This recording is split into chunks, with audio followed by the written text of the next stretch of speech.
Huyo hapo unayemwona amevalia nguo za asili hapo anaitwa Kisima Nyanda Majabala, na ni msanii wa nyimbo za asili, na pembeni yake alishika headphone hiyo mkononi ni Budagala Mwana Malunja ambaye kimsingi ndio role model wake na Kisima Nyanda Majabala.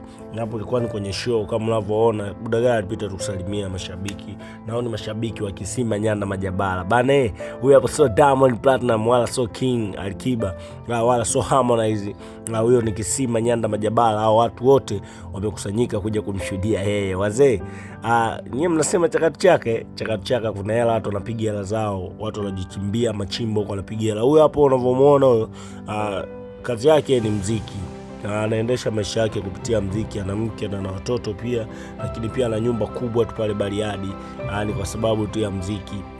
Niendeleeni kwa dharau na kuona kwamba hawajulikani. Ukuta naye mtano juu unaweza kumchukulia poa, lakini ni mtu ambaye amepiga hatua kubwa sana, ni kutokana na show zake anazopiga kama hivi na mtiko mkubwa wa watu. Kwa hiyo ndo mimi nitaendelea tu kuwasanua, kwa kuwa mimi ni ripota wako wa mchongo hapa Tin River Gangster. Nitaendelea kusanua kila siku kuhusiana na watu wanaopiga hela nyingi kwenye muziki pasina kujulikana sana huko Tanzania.